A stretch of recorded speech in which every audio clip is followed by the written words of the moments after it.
Got it. Oke, aku jadiin co-host saja. Oke, kita Oke. lanjut ya. Jadi sama seperti lukisan, sama seperti fotografi, sama seperti gambar. Jadi kita itu membuat sebuah paparan atau sebuah sajian dalam bentuk visual. Yang membedakannya kalau dalam sebuah film, gambar yang kita sajikan itu bergerak dan lebih dinamis. Berbeda dengan fotografi dan lukisan, di mana mereka lebih statis. Tetapi dalam hal pengaturan itu, apalagi nanti kita akan berbicara tentang komposisi, secara konsep itu adalah sama. Jadi sama seperti kita eh, ini ya membuat karya seni yang lain sebenarnya. Cuma dalam sinematografi kita berhadapan dengan sebuah objek yang selalu bergerak dan ada dimensi waktunya.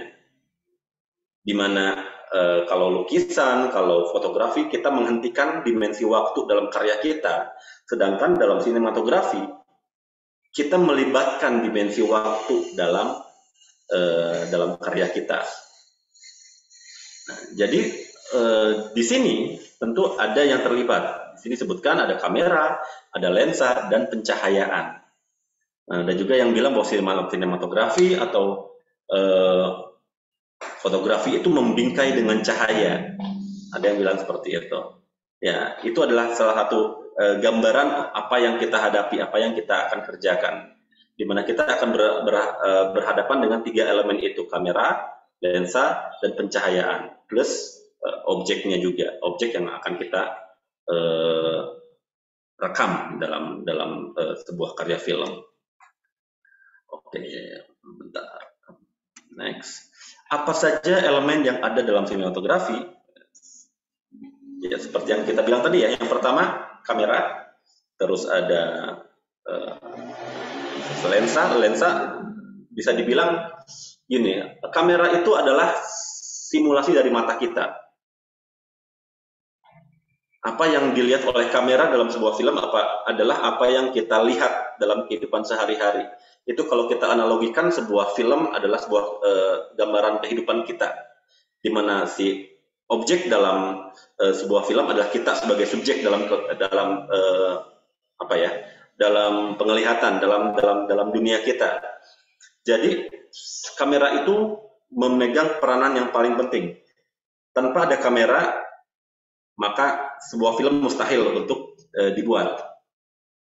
Tanpa ada objek juga, sebenarnya gini, film itu macam-macam ya. Jadi kita bisa bilang film itu ada cerita, ada film dokumenter, ada film eh, apapun itu, art cinema atau apapun itu.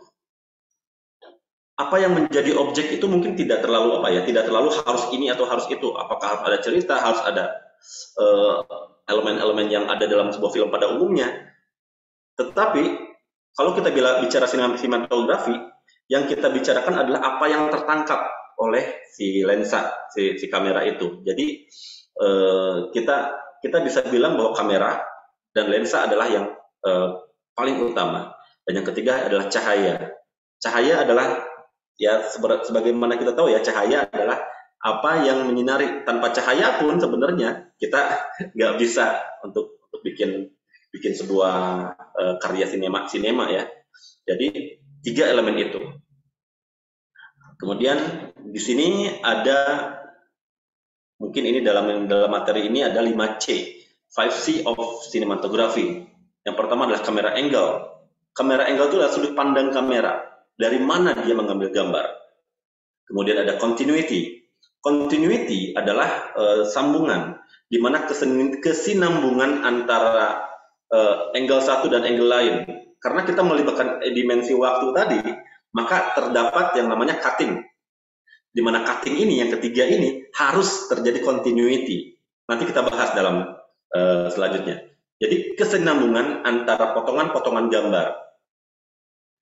Kemudian ada close up. Close up itu adalah pengambilan gambar secara terfokus. Bisa kepada orang, bisa kepada benda, apapun objeknya, dan composition. Komposisi itu adalah komposisi seni seni menyimpan objek dalam sebuah gambar, di mana kita mau simpan. Nah, sebenarnya composition ini akan menjadikan penggabungan di antara keseluruhannya, terutama kamera angles dan close ups. Nanti kita akan bahas di composition. Oke, mari kita bicarakan tentang kamera angles dulu. Kamera angle sebenarnya kalau kita garis besarkan atau sudut pandang kamera sebenarnya hanya 3 ya. 3 level pertama, yaitu ada eye level shot, ada low angle shot, ada high angle shot. Jadi yang ke bawah-bawahnya itu istilah-istilah penamaan di bawah yang 3 itu. Nah, eye level shot secara garis besar adalah di mana kita menempatkan kamera sudutnya sejajar dengan objek. Sejajar dengan, di sini disebutnya eye level, dan sejajar dengan mata. Sebenarnya kalau eye level itu bagaimana kalau misalnya kita ketemu objek yang nggak ada matanya, misalkan objek benda misalkan. Nah, eye level shot bisa dikatakan eye level shot ketika kamera itu tidak membentuk sudut. Maksud saya, tidak membentuk sudut kemiringan antara tilt up dan tilt down. Jadi kamera itu sejajar benar-benar dengan objek. Itu kalau si objek itu tidak punya mata ya. Jadi di mana kita sebagai orang yang melihat gambar tersebut tidak merasa mendongak atau tidak merasa menunduk dengan melihat objek itu. Nah, jadi sejajar 90 derajat, kamera itu sejajar dengan lantai atau ground. Nah, low angle shot itu di mana kamera berada lebih rendah daripada objek yang diambil gambarnya. Nah, ada beberapa efek ketika kita melakukan low angle shot, yaitu objek yang diambil gambarnya akan terasa lebih besar. Kita bisa membuat si objek itu lebih agung, lebih wah, lebih grande, lebih tinggi hierarkinya terhadap kita sebagai pemirsa atau penonton, dan atau kita merasa terintimidasi atau kita merasa kerdil di hadapan si objek itu. Kita lebih kecil daripada objek itu. Jadi kalau misalnya teman-teman mau mengambil shot orang yang mungkin stratanya tinggi, maka low angle bisa menjadi salah satu pilihan untuk mempresentasikan dia. High angle shot. High angle shot adalah kebalikan dari low angle. High angle kita menempatkan kamera di atas. Even itu slightly ya, walaupun itu sedikit, itu kita bisa sebut dengan high angle shot. Nah, berbeda dengan low angle. High angle menjadikan objek itu lebih kerdil, lebih kecil. Kita bisa ngelihat keseluruhan dari objek. Atau objek itu bisa terlihat tertekan oleh kita atau terintimidasi, bisa seperti itu. Kita bisa memperlihatkan itu ketika kita ngambil misalkan scene orang yang sedang ketakutan. Orang yang sedang ketakutan bisa kita ambil dengan high angle, menjadikan orang itu lebih terintimidasi, lebih kerdil daripada kita. Atau biasanya kalau secara fungsional, high angle ini biasa kita gunakan untuk memperlihatkan gambaran lokasi tempat cerita itu berlangsung, yang kita biasa sebut dengan establishing shot. Kadang-kadang kita bisa memperlihatkan angle itu kalau ingin melihat sebuah suasana yang lebih lengkap. Kita bisa tempatkan kamera di tempat tinggi dan mengambil gambar secara keseluruhan, secara apa ya, secara lengkap gitu. Kenapa? Karena dengan high angle kita bisa melihat semua objek terlihat dengan baik dan tidak ada yang menghalangi kayak gitu. Dimana kalau misalnya low angle, nah kalau saya lihat nih kalau dari teman-teman nih, Pak Ramdan Syah itu angle-nya low angle ya. Mbak Nada itu high level. Ada yang menyontohkan kayak gitu ya. Jadi kita lihat sih sayang, efeknya bisa seperti itu. Mungkin nanti kita bisa saya carikan contohnya. Tentang hip level shot, knee level shot, ground level shot, shoulder level shot. Coba, mungkin teman-teman bisa memasukkan itu kemana? Mungkin kita bisa dialog ya. Ada hip level shot, knee level shot, dan ground level shot. Itu masuknya ke kategori mana? Di antara yang 3 di atas. Low angle shot. Low angle shot. Dan semuanya mirip ya. Semuanya mirip. Kenapa? Karena kita ngelihat dari hip itu lebih rendah, dari mata knee level lebih rendah lagi, ground level apalagi lebih rendah. Bahkan mungkin ada istilah-istilah lain di luar. Frog eye level shot, cat level shot. Nah, sedangkan overhead shot, aerial shot itu masuk ke high. Overhead itu dari atas kepala, aerial apalagi kita sebut dengan extreme high angle. Jadi teman-teman, istilah-istilah ini itu dibikin untuk mempermudah kita untuk memahami sebuah angle. Jadi istilah ini perlu dibikin kenapa? Untuk tercapai sebuah kesepahaman dari orang-orang yang terlibat dalam pembuatan film.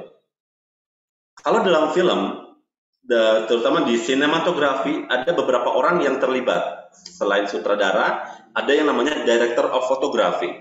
Director of photography, dia menangani keseluruhan, dia bertanggung jawab atas keseluruhan gambar yang ada dalam si film ini. Kemudian ada yang namanya kamera person atau kamera operator. Nah, ini mesti dipisahkan ya.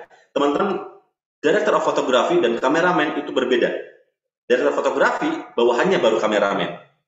Kameramen dalam di sini pun director fotografi apa ya? Dia menentukan konsep secara keseluruhan dari angle-angle yang mau dibikin. Makanya high level, low angle, high angle, hip knee dan sebagainya itu dibikin supaya mereka ada kesepahaman. Oke, pengen segimana levelnya. Ya, jadi perintah untuk melakukan angles ini atau sudut pandang kamera ini mulainya dari director of photography, baru diterjemahkan ke kameramen. Makanya kita menggunakan istilah-istilah ini karena dalam sebuah film mungkin harus efektif komunikasinya. Makanya istilah-istilah ini kadang harus kita pahami. Tapi gini, artinya tidak semua istilah ini bakal sama di setiap tempat. Ya, makanya saya bilang istilah yang lain, ada frog eye, ada cat eye, ada bird eye. Setiap orang dalam dunia film mereka mungkin punya latar belakang yang berbeda. Jadi ada yang bilang ini, tapi secara garis besar cuma 3. High level, high, dan low. Itu yang kita pahami ya. Oke, next.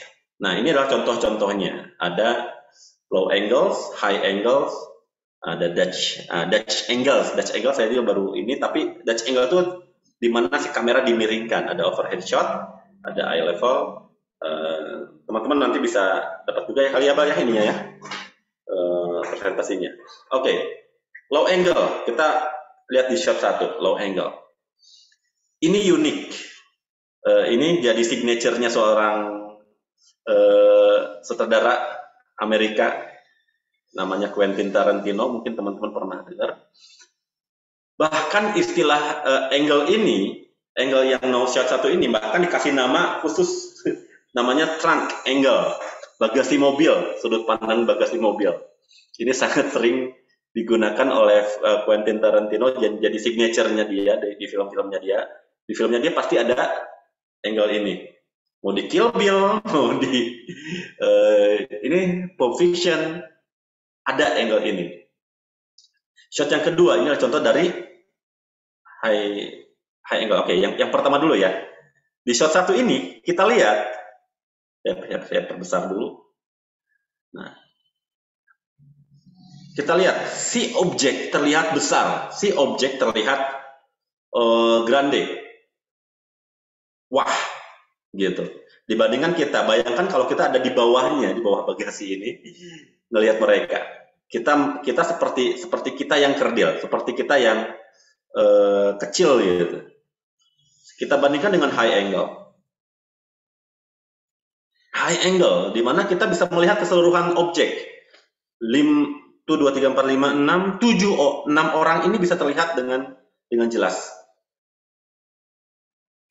Ya, akan berbeda dengan high angle.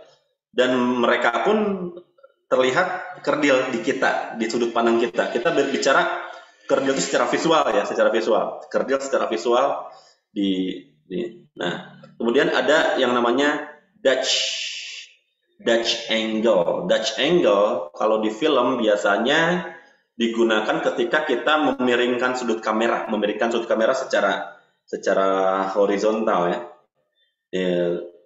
Tilt di ininya. Kalau kita bilang tilt, tilting ke kanan atau ke kiri. Nah, biasanya kalau di film angle ini digunakan untuk efek fly, untuk efek mabuk atau kebingungan. Mungkin di beberapa film kita pernah ngelihat ketika orang itu merasa bingung, maka kameranya akan ikut bergerak miring ke kanan miring ke kiri. Atau ketika dia mabuk atau dia lagi kondisi high, gitu. Oke. Kemudian overhead shot. Overhead shot termasuk di ini ya, termasuk di high angle, di mana memperlihatkan lebih ini lagi. Mungkin overhead bisa kita lihat lebih ekstrim daripada high angle biasa. Kemudian ada eye level, di mana kita sejajar dengan mata. Kita lihat, terutama di film ini, di mana si objek benar-benar ada di level matanya. Kamera benar-benar sejajar dengan matanya dan tepat 90 derajat. Dan tepat 90 derajat ketegakannya. Jadi kita nggak merasa kita melihat sesuatu yang lebih tinggi atau sesuatu yang lebih rendah. Shoulder level ada di ini. Cuma kalau saya lihat di objek ini, mungkin shoulder level bisa kita bilang slightly sangat sedikit ada di rendah, ada di low angle. Bahkan kita tidak bisa dengan cepat membedakan antara eye level dengan shoulder. Jadi sangat kecil perbedaannya. Kemudian ini hip level sejajar dengan pinggang. Knee level sejajar dengan lutut. Ground level sejajar dengan ini. Cuma sekarang kita lihat nih sebenarnya. Kalau dilihat dari gambar-gambar ini, saya lebih melihat semuanya adalah kamera sejajar. Jadi dalam pergerakan kamera mungkin kita bisa lihat gini, mungkin nggak ada di sini ya kalau ini. Ada satu gerakan kamera yang namanya crane up dan crane down, sesuai dengan alatnya. Crane itu adalah di mana kita menambah tinggi meninggikan atau merendahkan kamera, tetapi dalam keadaan kamera tetap sejajar. Kamera tetap sejajar dengan tanah. Dalam artian kita tidak mendongakkan atau menundukkan kamera, tapi kita tetap dalam kondisi kameranya sejajar. Ini yang disebut, ini mungkin yang di ini dengan hip level, knee level, dan ground level. Sejajar dengan pinggang, sejajar dengan lutut, sejajar dengan tanah. Tetapi dalam hal ini mereka tetap kamera tidak tilt up atau tilt down, tidak mendongak atau tidak menunduk, tetapi kamera sejajar dengan tanah, dengan lutut, dengan pinggang dalam kondisi emang itu objeknya. Kita bisa bilang itu low level bisa kalau objek lebih tinggi. Tapi dalam hal ini, di mana ada hip level, ada knee level ini, justru itulah objeknya. Inilah objeknya. Oke, mungkin teman-teman bisa paham ya. Di mana eye level di sini, emang dia sejajar dengan mata. Shoulder level dia sejajar dengan bahu. Hip level sejajar dengan pinggang. Knee level sejajar dengan lutut, dan ground level sejajar dengan tanah atau dengan kaki atau dengan apapun, dengan dasar. Tetapi emang objeknya ada di sana. Ya. Nah, kita bisa membedakan dengan low angle tadi. Kalau low angle dalam kondisi kameranya tilt up. Tilt up itu mendongak ya. Kalau bahasa Sundanya tanggah. Mendongak. Sedangkan level-level yang tadi adalah kita mensejajarkan kamera dengan benda-benda itu. Oke, teman-teman mungkin paham? Paham ya? Paham ya? Kita bisa lihat kesamaannya. Jadi eye level, shoulder level, hip level, knee level, ground level itu kita bisa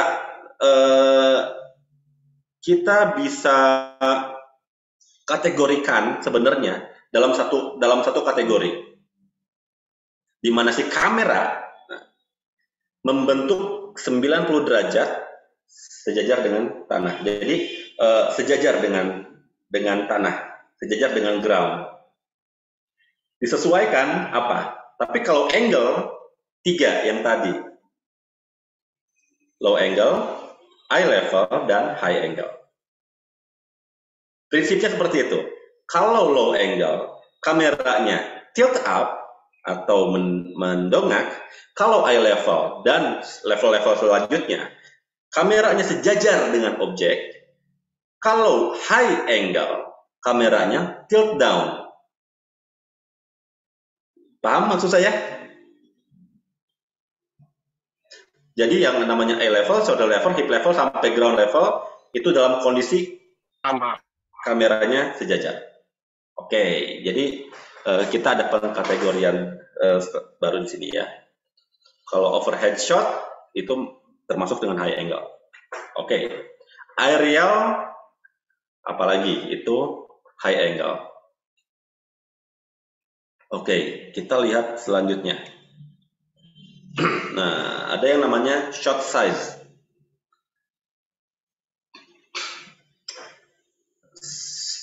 Ini banyak kita temukan ya, pasti kita temukan ini dimanapun kita ngambil gambar atau di film apapun. Dan istilah ini lebih baku daripada yang tadi. Ada extreme long shot, ada long shot, very long shot, medium shot, mid shot, close up, medium close up, big close up, ada extreme close up. Dalam sebuah scene biasanya kita dibuka dengan sebuah extreme atau very long. Fungsinya untuk menggambarkan suasana di mana cerita itu atau keseluruhan adegan yang akan kita ambil berada. Kemudian kita masuk ke yang lebih ini lagi, objeknya, yang lebih dalam lagi, yaitu objeknya. Full shot, kita gambar yang ketiga, long shot atau full shot, di mana kita memperlihatkan objek itu dari ujung kaki sampai ujung kepala secara keseluruhan. Medium long shot di mana si objek tersebut sudah ada bagian yang terpotong sekecil apapun. Dalam hal ini kalau orang ininya lututnya ya sudah, kita udah biasa ini medium long shot, medium long shot udah terpotong, udah ada istilah medium di sana.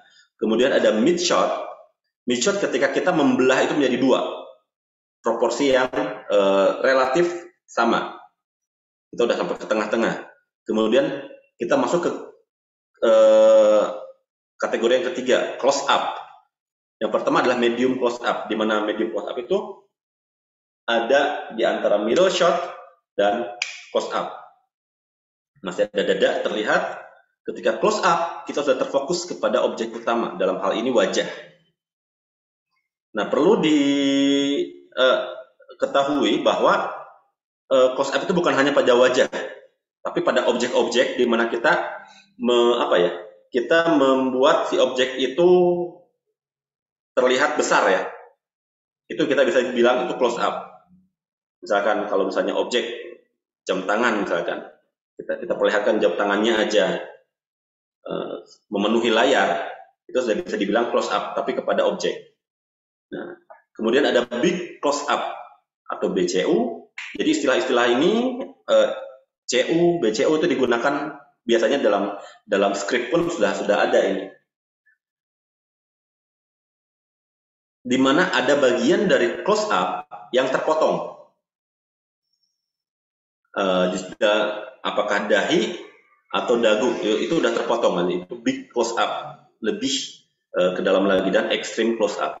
Extreme close up kalau kita udah lebih dalam lagi, dalam hal ini wajah sudah tinggal kelihatan matanya aja, itu extreme close up. Nah, teman-teman, apa yang membedakan? Apa efek yang terjadi ketika kita menggunakan size yang barusan? Dalam sebuah film cerita, terutama dalam sebuah penggambaran karakter, biasanya semakin close up, semakin ekstrim bahkan close up, itu kita akan memperlihatkan apa? Emosi dari karakter yang kita ambil gambarnya. Misalkan, kalau kita melihat dari long shot, kita analogikan sebagai orang yang, kita ngelihat ada perempuan sedang apakah dia sedang melihat, kemudian kita lihat makin besar lagi, sampai kepada medium close up, kita bisa melihat lebih detail lagi apa yang tergambarkan. Apakah dia sedang hidungnya, bentuk hidung, bentuk mulut, apa yang dia gunakan, scarf yang dia pakai, kemudian rambutnya, segala macam. Ketika kita masuk ke dalam close up ini, informasi yang kita dapat lebih lagi. Sedang apa dia? Apa yang dia pikirkan? Apa yang terjadi? Apa yang dia pikirkan? Apa yang dia lamunkan? Lebih close up lagi. Kita bisa melihat lagi apakah dia berkaca-kaca, apakah dia emosi, lebih dapat lagi. Extreme close up apa lagi? Mungkin dalam extreme close up, kebanyakan kalau stereotipnya nih, ada air mata yang menetes pada di matanya. Itu akan lebih, jadi semakin dalam, semakin close up, semakin extreme close up, semakin dalam, dia akan semakin kita bisa menggali informasi yang lebih banyak, terutama ke dalam emosinya.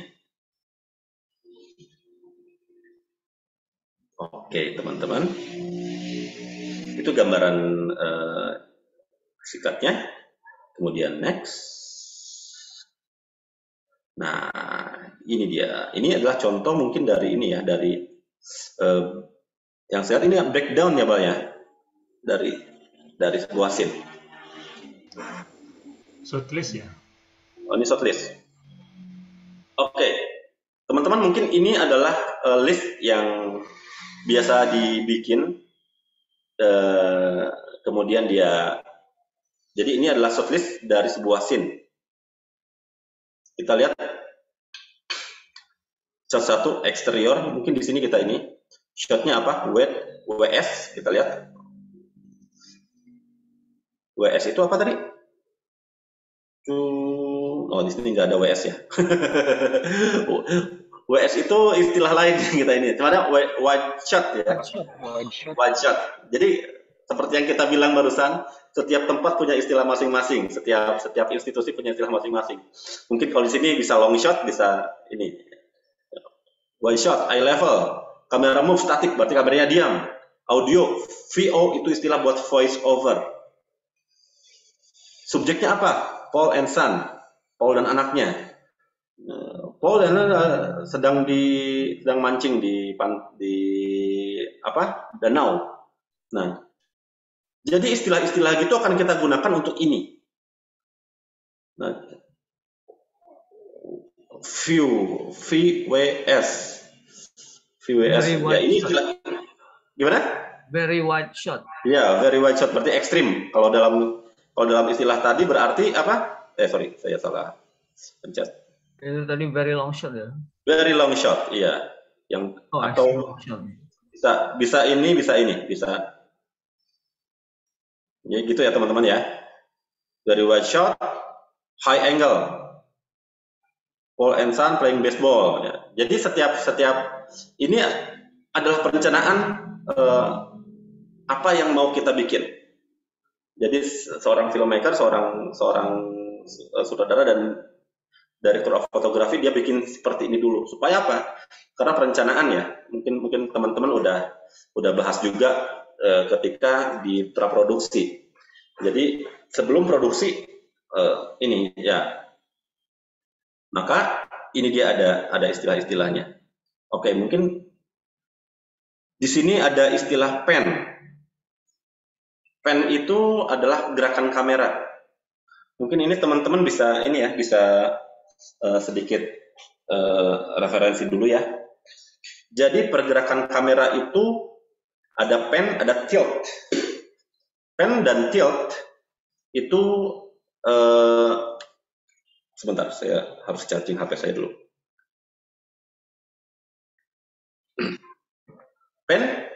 Panning itu di mana si kamera itu menoleh ke kiri dan ke kanan. Itu pan. Ditulisnya PAN seperti yang kita lihat di sini. Dan tilt. Tilt itu mendongak dan menunduk. Melihat ke atas dan melihat ke bawah. Dalam kondisi kameranya diam. Jadi kamera itu ada dua macam gerakan. Yang pertama dia pivot, dia berada dalam sebuah titik gerakan. Gerakan yang memungkinkan dua itu, pan ke kiri dan ke kanan, dan tilt ke atas dan ke bawah. Kemudian ada yang namanya si kamera itu bergerak, ikut bergerak atau moving. Kita biasa sebut itu dengan bisa track, bisa dolly. Dua istilah yang biasa kita gunakan. Dolly in, dolly out, atau track in, track out. Sama aja ya. Dolly in itu kamera mendekat, bergerak mendekat. Dolly out, bergerak menjauh. Track left, track right, bergerak ke kiri dan bergerak ke kanan. Dalam kondisi kameranya tidak tilt atau tidak pan. Kemudian ke atas dan ke bawah itu crane up dan crane down.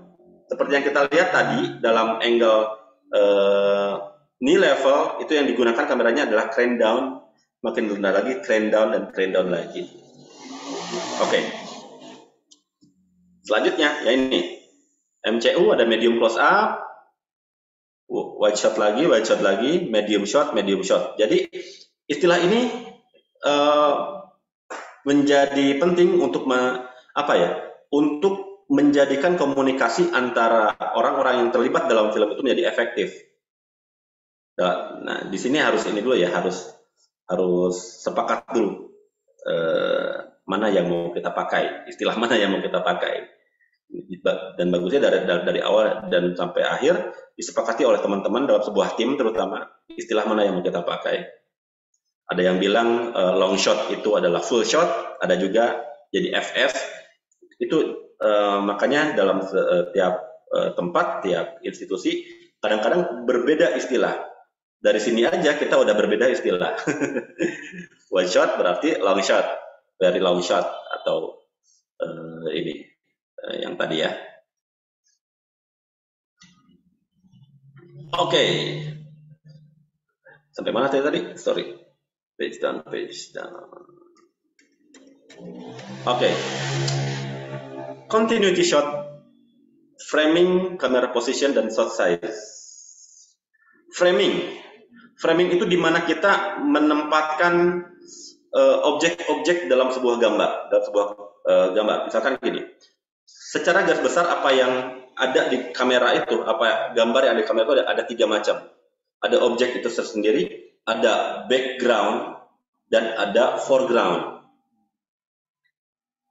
Nah, background dan foreground itu bisa kita atur-atur ya, apakah itu ada objek di sana atau gimana gitu. Jadi ada layer-layernya gitu. Ada orang yang suka menempatkan objek di depan, menempatkan sesuatu di depan objek utamanya, di mana itu disebut dengan foreground. Apakah itu dengan framing? Framing itu dia menempatkan objek di depan gambar gitu. Jadi apakah di apa ya? Yang paling stereotip yang saya suka lihat ada dedaunan atau bunga yang ada di depan objeknya. Kemudian si objek ada di belakangnya, objek utamanya ada di belakangnya. Camera position, di mana kita menempatkan kamera, dan shot size yang tadi yang kita bicarakan ada dari long shot, extreme long shot sampai ini. Nah, sebenarnya yang kedua ini EMC kuadrat. EMC kuadrat itu rumus dari DOP ya.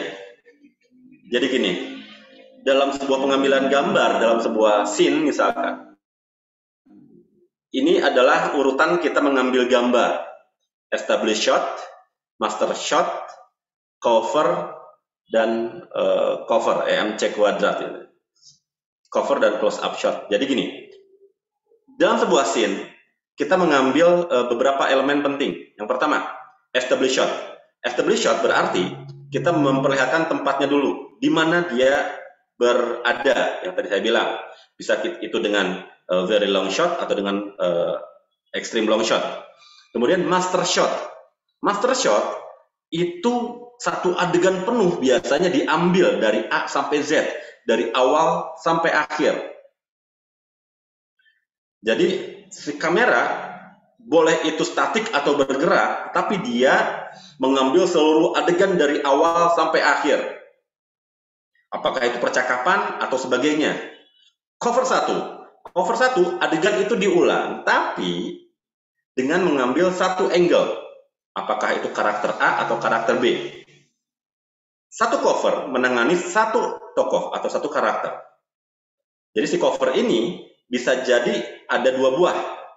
Kalau misalnya ada 2 orang, berarti cover 1 dan cover 2. Kemudian close up shot.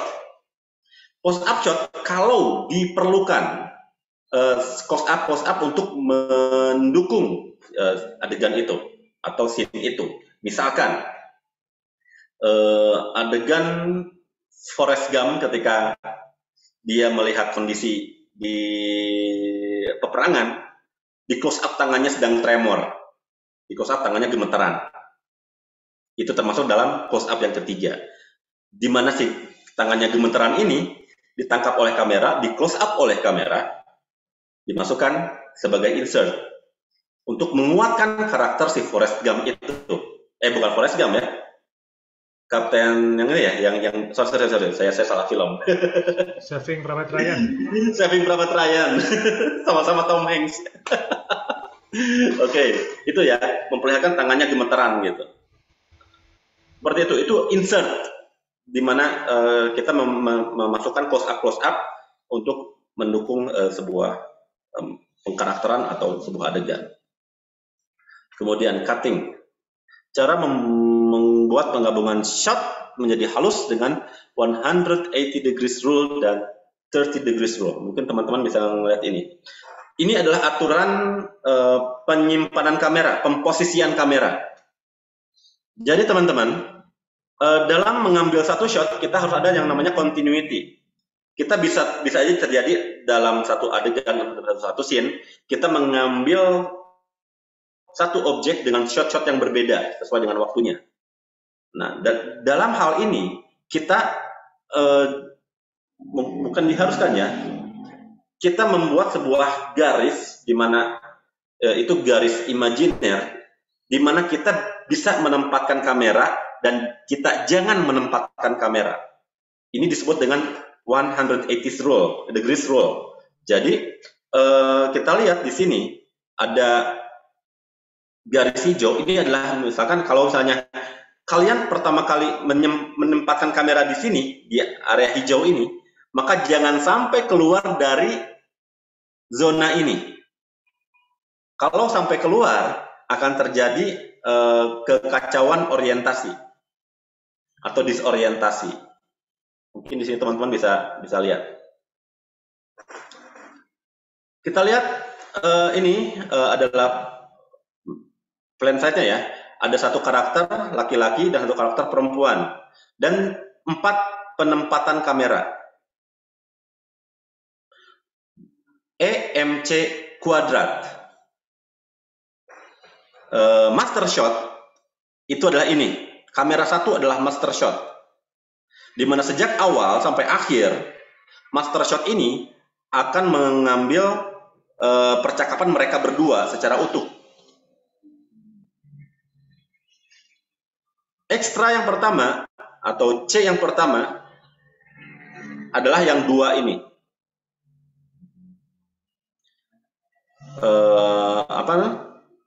Sorry, saya lupa ininya. EMC itu cover 1 dan cover 2-nya, 2 ini. Kamera 2 tugasnya untuk menangkap tokoh yang cowok, sedangkan kamera 3 menangkap tokoh yang cewek. Nah, kita lihat 3 kamera ini berada dalam posisi yang benar. Ya, kita lihat. Makanya orientasi itu jadi penting. Di sini si cowok ada di kanan, cewek ada di kiri. Kita bisa melihat di shot yang kedua, di mana orientasi mereka tetap. Satu di kanan, si cowok di kanan, cewek di kiri. Nah, kalau kita menyalahi aturan ini, yang terjadi adalah gambar keempat ini. Si cowok seakan-akan berada di kiri. Oke, mungkin paham ya maksudnya ya tentang 180 degree ini. Nah, cuma apakah memungkinkan? Apakah boleh kita mengambil di kamera di sini? Boleh. Jawabannya boleh. Dalam film berlaku aturan rules itu dibikin untuk dipecahkan atau dilanggar. Tapi ada syaratnya. Syaratnya adalah transisi. Harus ada transisi. Transisinya apa? Kita membuat, mungkin ada satu shot di mana si kamera 3 atau kamera 2 bergerak moving ke area ini. Maka di mana satu kamera ada di sini, 180 derajat bakal berubah ke arah yang berlawanan. Oke ya teman-teman ya, paham ya? Tapi ya terserah, ada resiko yang bakal diambil dengan ini atau ada transisi. Saya kira mungkin ada di sini contohnya ada 30 degrees rules. Kita lihat yang ini, di mana gambar 1, gambar 2, gambar 3 dan gambar 4 kita bisa lihat bahwa mereka berkesinambungan. Kenapa? Karena mereka tidak ujuk-ujuk dari satu angle ke angle lain.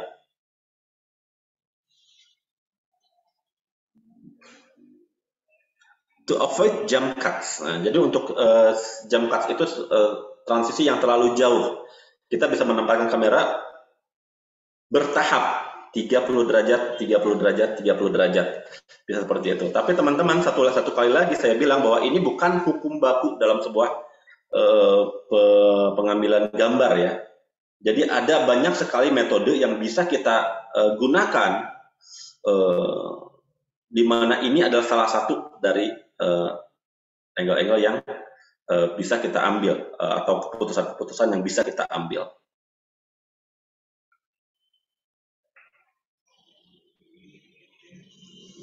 Nah, seperti ini ya, transisi dari kemiringan ini menuju ke kemiringan ini. Kembalikan ini bisa apa ya? Bisa menjadi lebih lagi gitu. Pokoknya dalam satu shot ke shot lain itu 30 derajat, 30 derajat, 30 derajat perpindahannya, penempatan kameranya. Seperti itu. Oke, next. Close up atau bisa disebut dengan cut away. Cut away itu di mana kita masuk, ada yang terpotong bagian atas atau bagian bawah, di mana kita terfokus ke dalam satu objek, apakah wajah, memberikan informasi yang tadi saya bilang berupa emosi atau yang lain yang perlu diperhatikan oleh penonton. Cut away ini yang saya lihat mungkin di film barat ya paling sering digunakan. Dalam film Indonesia agak jarang digunakan. Kecuali kalau misalnya sineasnya benar-benar ngambil ini barat ya. Mungkin dalam hal bisa dalam hal budaya atau apapun, film kita itu lebih nyaman berada di area close up atau medium close up. Sedangkan film barat mereka berani untuk ngambil medium close up ataupun cut away shot. Jadi cut away shot ini bisa kita bilang di mana kita udah ada bagian yang terpotong. Bisa dibilang dengan yang tadi nah ini dia yang big close up. Cut away di mana ada yang terpotong. Oke ya. Kalau close up masih utuh wajahnya, kalau cut away sudah ada yang terpotong, apakah bagian atas, bagian bawah dahi. Secara teknis, cut away bisa mempermudah bagian sound ya. Dia bisa menempatkan mikrofon lebih dekat lagi, terutama mikrofon yang gunshot yang di atas overhead, kita bisa menggunakan itu lebih dekat. Oke. Nah, oke, kita masuk ke dalam composition. Composition di sini ada leading lines, rule of third, negative space, horizon line, symmetry, and patterns. Mungkin teman-teman saya kasih gambaran sedikit tentang ini. Yang pertama adalah leading lines. Leading lines adalah di mana kita menempatkan si tempat-tempat objek kita terarah dengan garis-garis yang mungkin bisa membantu. Sebentar saya buka dulu.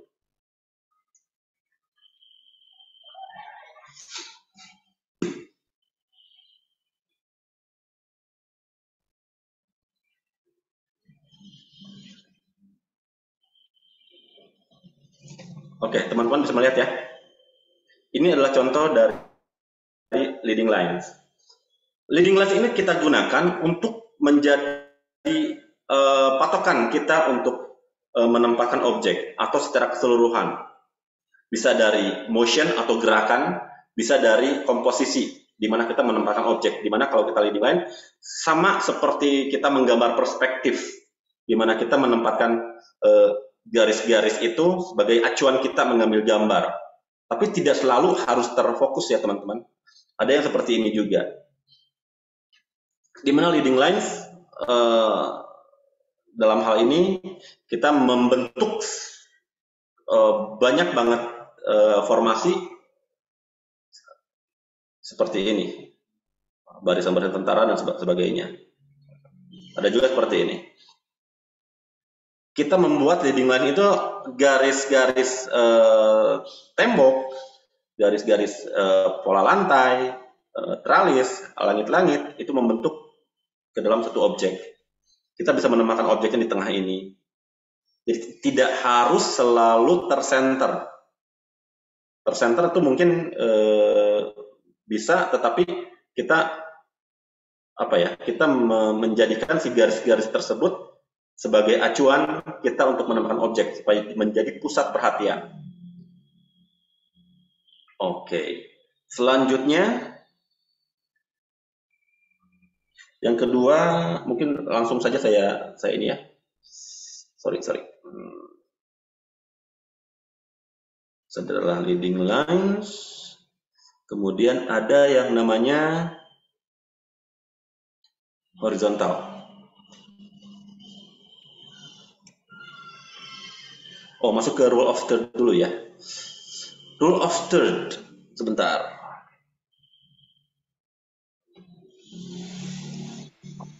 Ada kok di slide-nya. Ada ya di slide-nya ya? Oke, kalau ada di slide-nya ya. Bentar.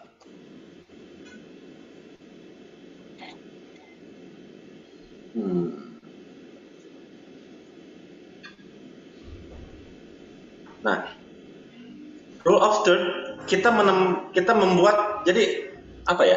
Si garis-garis ini kita gunakan sebagai acuan kita, sebagai patokan kita untuk menempatkan objek. Dimana kalau dalam rule of third, apa yang mau kita lihatkan? Sebenarnya untuk menggambarkan rule of third sebenarnya ini agak ekstrim ya. Biasanya kita menggunakan si garis-garis ini tempat kita di sekitar garis yang vertikal ini. Iya, vertikal ini. Ini agak ekstrim, tapi ini ada dalam satu lagi bahasan namanya adalah ini ya. Sebentar. Negative space atau isolation. Kalau isolation kita mengisolasi, kalau istilah fotografinya bokeh ya, di mana kita udah tahu mana objek utamanya, di mana si lensa itu menangkap objeknya paling jelas. Nah, ini mungkin tertolongnya oleh bokeh. Dalam hal ini rule of third kita membagi 3 bagian horizontal dan 3 bagian vertikal, di mana kita menentukan di mana kita menempatkan objeknya, apakah itu di sekitar garis yang di kanan atau garis yang di kiri. Ini horizon line. Prinsipnya sama mirip seperti rule of third, cuma kita hanya menggunakan garis horizon, di mana objek-objek utama ada di tengah-tengah objek ini sebagai ininya ya, point of interest kita atau yang utamanya gitu, objek utamanya. Next, lighting composition. Lighting secara garis besar sebenarnya ada 2 ini, main light dan fill light. Main light adalah cahaya utama. Dalam hal ini mungkin bisa dianalogikan cahaya matahari ya.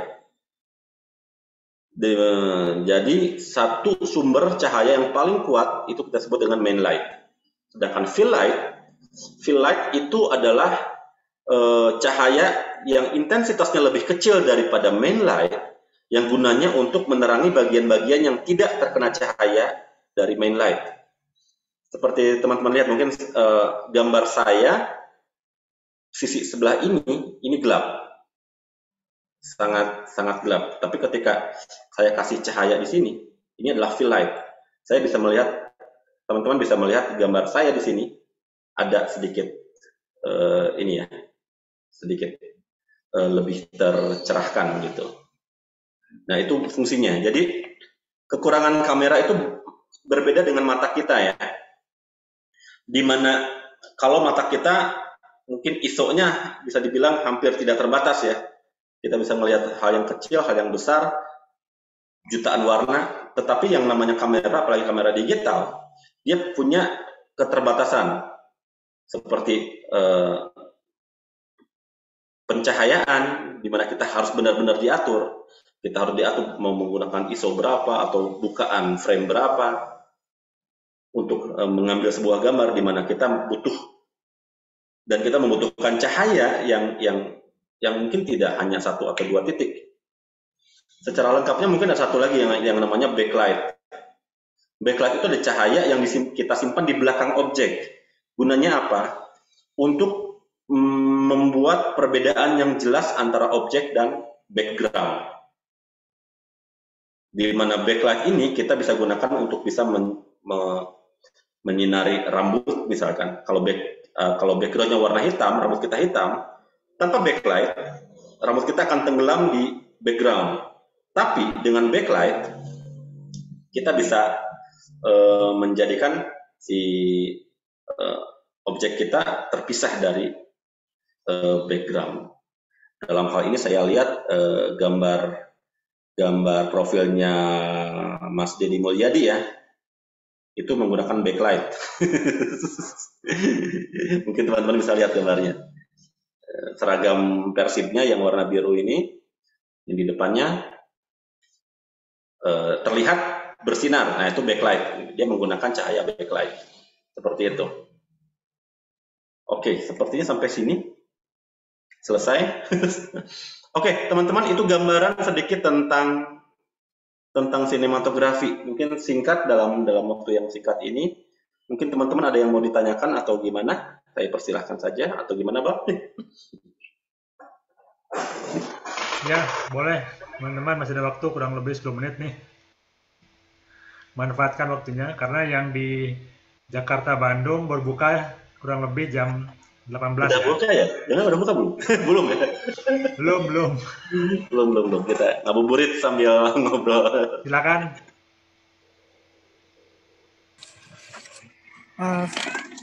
Yopi mau tanya sedikit karena pertanyaan saya misalkan gini, dengan dia tadi kan misalnya ada gambaran antara ekstrim shot sama ekstrim close up sama ekstrim yang long shot misalkan.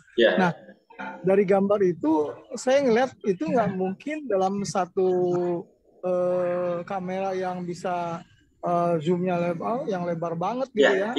Benar. Dia pasti dengan kamera yang beda-beda kan, artinya yang misalkan ekstrim long shot itu pasti kamera yang berbeda dengan ketika dia ekstrim close up misalkan, karena ekstrim close up kan kalau pakai lensa kan berarti saya pakai lensanya yang potret lah kira-kira gitu kan, yang 85 gitu. Nah, pertanyaan saya adalah ketika menggabungkan kan kalau kadang-kadang kan kita mau ambil dari atas juga gitu kan.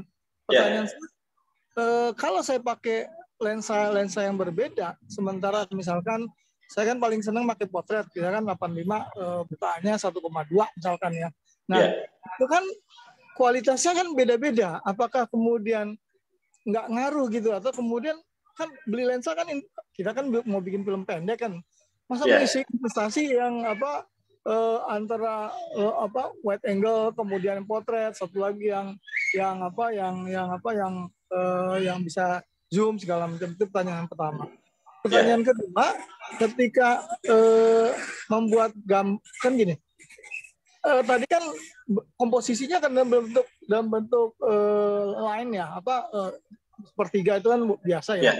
Boleh nggak saya kemudian pakai yang misalkan bikin sensasi dengan infrared, atau saya mau bikin sensasi dengan monokrom, kan banyak tuh kemudian monokrom klasik gitu kan. Jadi kan efeknya jadi beda dan lebih dalam lagi gitu menurut saya efeknya ya. Terakhir saya mau tanya, kalau kita di Indonesia kan orang nggak ada inform consent ya, kalau luar negeri kan gambar saya ada masuk dalam filmnya Mas Yopi, saya bisa tuntut gitu loh. Nah, sejauh mana misalkan gambar, kan kalau gambar kerumunan oke lah. Kalau gambar misalkan kita kan kalau yang biaya murah kan nggak perlu pakai artis, agak mahal kan, atau kita pakai yang umum aja lah, misalkan buat kerumunan gitu kan, yang kerumunan. Nah, kita kena tuntut nggak ya? Kalau saya nggak tahu persis ya di Indonesia. Kena tuntut. Terima kasih Mas, ada 3 pertanyaan. Makasih. Oke. Yang pertama, karena dalam pembuatan sebuah film tidak selalu kita harus merunut dalam dalam sebuah motion ya, dalam sebuah gerakan. Satu buah scene bisa diambil dengan berbagai angle dan berbagai jenis shot atau tadi ukuran shotnya. Dan benar, setiap shot bisa diambil dengan berbagai lensa dan berbagai kamera. Tapi biasanya gini Pak, untuk pertanyaan pertama, jadi lensa pasti kita bermacam-macam bisa menggunakan, yang wide kah, yang medium kah, atau yang tele kah. Tetapi satu hal yang harus sama, yaitu continuity. Continuity bisa didapatin dari apa? Yang pertama referensinya.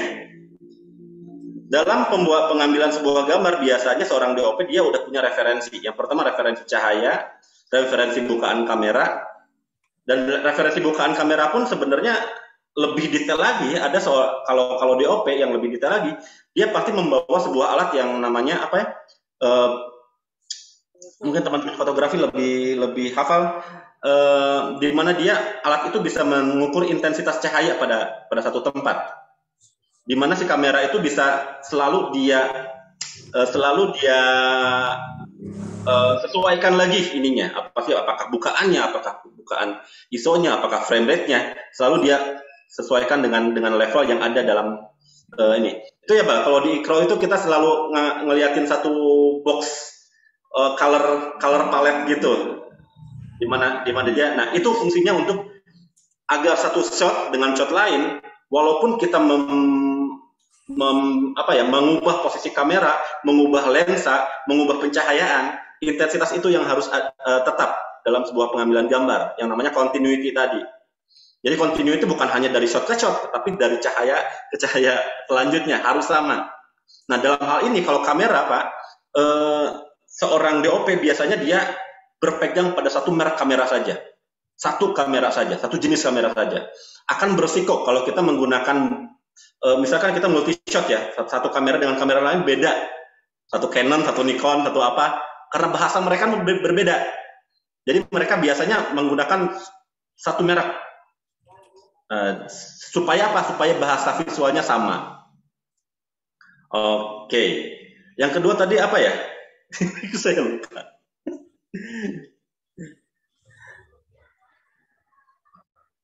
Yang kedua apa ya, Mas Ramdaja? Saya terlalu fokus sama satu ini. Saya juga jadi nggak konsen tuh, Mas, gara-gara ajan. Udah ajan. Oke. Cuman tadi, Mas, saya potong dikit. Jadi ketika dia satu kamera itu bukan karena dia preference, karena saya sering pakai Canon misalkan, tapi memang bahasa artificial intelligence-nya atau apa nih, bahasa geometri beda ya. Tapi apakah harus kalau fix terus kemudian, atau kemudian fix campur sama yang lain, kan itu ketajamannya beda gitu, Mas. Aja, Mas. Iya, itu tantangannya. Jadi biasanya ketika kita pengambilan shot di pengambilan shot selanjutnya, emang harus ada harus ada standar dulu gitu. Harus ada standar. Terutama yang paling biasanya lebih ini ya itu pemilihan lensa ya, biasanya yang lebih ngaruh, dan pencahayaan. Oh ya, yang kedua itu apakah yang tadi aturannya baku? Yang pertama gini, aturan-aturan yang tadi sebenarnya dibikin dari pengalaman. Aturan yang tadi apakah ada horizontal line, ada rule of third, sebenarnya ada lebih banyak lagi aturan-aturan. Sebenarnya bukan aturan sih, itu adalah sebuah patokan-patokan yang bisa kita ambil untuk membuat gambar kita lebih teratur. Sebenarnya gitu. Apakah rule of third, horizontal lines, itu bukan gambaran baku yang harus kita ikutin. Infrared ataupun pakai itu sangat boleh kalau itu dibutuhkan. Kalau itu dibutuhkan untuk memberi gambaran dalam film, Bapak misalkan. Tapi kalau misalnya tiba-tiba seperti itu tanpa maksud, itu jadi masalah, gitu. Buat apa infrared kalau kita nggak butuh infrared, gitu. Bisa jadi seperti itu. Jadi keputusan pengambilan gambar apapun sebaiknya itu udah ada gambarannya dalam keadaan kerangka, berpikir apakah itu dalam buah skrip atau ketika si film itu masih dalam perencanaan. Jadi nggak bisa kita, oke, saya pengen infrared, ujug-ujug aja ketika kita udah produksi kita pengen infrared. Nggak seperti itu. Boleh infrared, tetapi harus ada maksud. Buat apa infrared itu muncul? Apakah itu misalkan kita lagi dalam ceritanya ada lagi surveillance kamera misalkan, oh itu boleh. Tapi itu yang saya maksud tadi, harus punya maksud.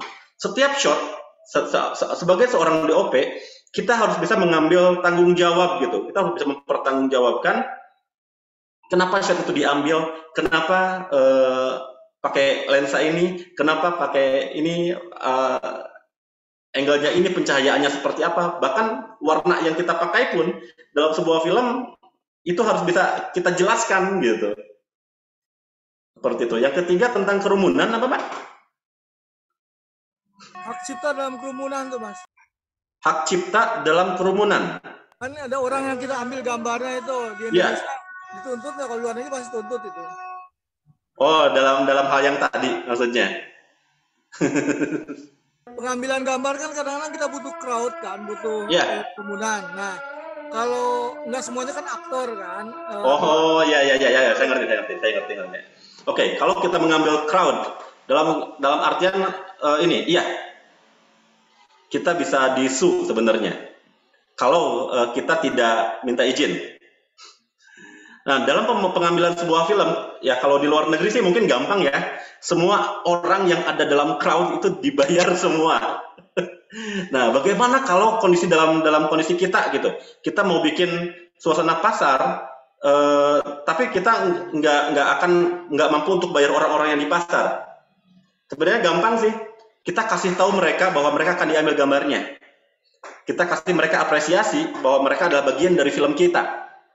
Dan kita catat juga namanya sama mereka. Sederhananya seperti itu. Yang jadi masalah adalah kita mengambil gambar muka orang tanpa izin dia. Sederhananya seperti itu aja, Pak. Kita mungkin nggak dalam film kita mungkin kita low budget, nggak ada uang untuk bayar mereka, tapi kita bisa menginformasikan kepada mereka bahwa ini loh gambar Anda ada dalam film saya. Nah, terus kita minta izin dulu sama mereka untuk diambil gambarnya. Terus kita kasih tahu juga kalau misalnya kita mau premier, mereka undang juga. Dan nama mereka ada dalam credit title, bagusnya seperti itu. Ya, contohnya waktu di AP Dinas itu scene ending kan ada beberapa orang kita munculin figuran-figuran. Itu namanya semua kita tulis dan kita cantumkan di credit title. Walaupun dia cuma muncul beberapa detik. Ya. Tapi untuk tadi ya, untuk menjaga supaya tidak ada masalah di kemudian hari ya, dicantumkan di sana di credit title gitu. Dan memang dari awal kita kasih tahu juga bahwa ini adalah sebuah proyek film dan wajah mereka akan muncul seperti apa gitu. Tapi kalau untuk kerumunan, selama itu tidak terlihat jelas sih sebenarnya aman ya, Yop ya? Iya, aman. Selama itu tidak ada wajah yang terlihat jelas. Nih, shoot ke bawah gitu. Kayaknya orang-orangnya cuma kelihatan kepala-kepala aja sih, nggak jelas siapa itu orangnya ya. Iya. Tapi kalau kerumunan yang memang masih ke detect wajah-wajahnya ya memang itu harus disampaikan. Iya. Jadi patokannya orang itu terlihat sebagai individu. Maka kita harus tapi kalau misalnya gini, kita lagi establishing shot, jalan misalkan, ada jalan, ada orang ramai. Selama kita tidak mengenali orangnya itu masih it's okay lah. Sementara ya kita nggak bisa ngelihat orang yang jauh berapa ratus meter di depan atau mobil yang jalan berseliweran, kita ngasih tahu bahwa kita ada film, kita akan sulit. Tapi di mana kita memperlihatkan orang sebagai individu, walaupun dia muncul sekian detik ya kita harus informasikan, kita catat namanya di credit title seperti itu. Oke, Iqbal, mungkin terjawab, Pak? Ya, Mas. Makasih, Mas Ebi. Kita jawab semua. Untuk teman-teman di Jawa Barat, DKI udah buka nih. Alhamdulillah. Tapi kalau masih ada yang mau nanya, Mas bisa jawab? Silakan. Oke, silakan kalau ada yang masih mau nanya. Ya, ini deh, Kak Ngapi. Boleh ya. langsung kan?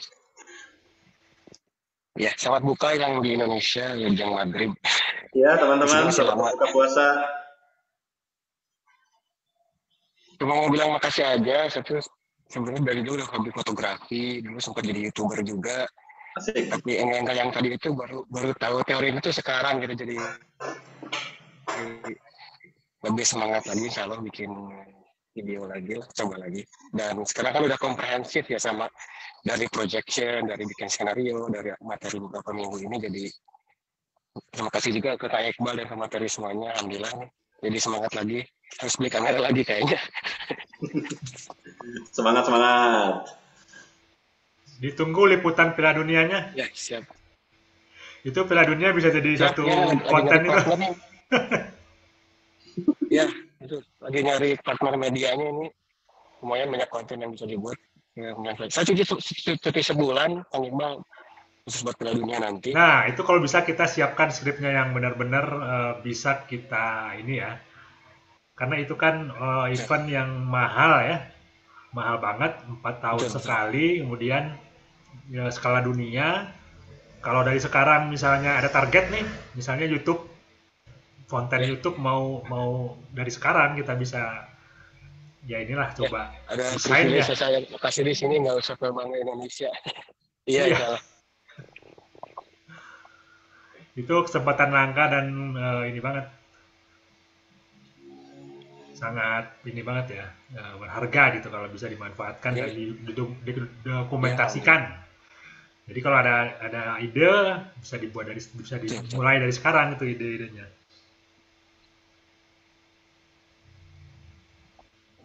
Siap. Ya, gitu aja, Kang. Oke, terima kasih Kang Deddy. Bukan dari ini ya, bukan dari Purwakarta ya, Kang Deddy Mulyadi.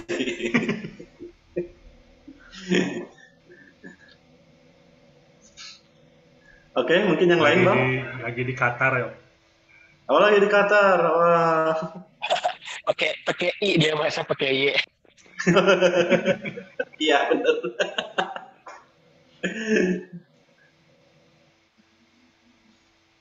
Oke, selanjutnya mungkin masih ada.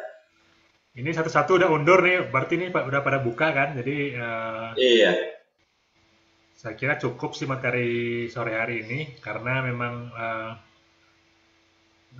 kita hanya bisa menyampaikan garis besarnya ya dari materi sinematografi yang sebenarnya sangat luas dan sangat banyak yang bisa diungkap di sini. Tapi mungkin nanti saya akan coba tambahkan di grup ya. Saya akan share mungkin pelengkap-pelengkap dari materi yang mungkin belum bisa disampaikan di sore hari ini. Intinya, ini hanya pemicu buat teman-teman untuk bisa terus bersemangat ya dalam membuat karya, karena film ini ilmunya terus berkembang. Jadi mungkin yang kita sampaikan hari ini di luar sana sudah berkembang lagi ya, dengan banyaknya gear, banyaknya perkembangan teknologi kamera sekarang yang makin canggih. Intinya sih teman-teman tetap harus yakin bahwa karya itu tergantung orangnya gitu ya, the man behind-nya gitu. Jadi nggak usah takut dengan perkembangan teknologi. Intinya konsep kita harus terus kita benahi ya dalam berkarya. Itu mungkin closing statement dari saya. Terima kasih Kang Yopi sudah meluangkan waktu, dan teman-teman semua sudah berinteraksi di kelas ini. Ditunggu perkembangan proyeknya ya. Silakan di-share di grup atau japri saya, apapun bentuknya, dari sinopsis, storyboard atau apapun. Jadi bisa kita kasih masukan gitu teman-teman. Jadi kita masih punya waktu kurang lebih 3 minggu ke depan untuk bisa mencoba meng-create sebuah proyek ya, sebuah karya. Oke, buat teman-teman yang sudah berbuka, selamat berbuka, dan yang masih berpuasa semoga bisa terus sampai berbuka nanti. Terima kasih. Kita tutup dengan baca hamdalah. Alhamdulillahirrahmanirrahim. Assalamualaikum warahmatullahi wabarakatuh. Waalaikumsalam warahmatullahi wabarakatuh. Waalaikumsalam warahmatullahi wabarakatuh.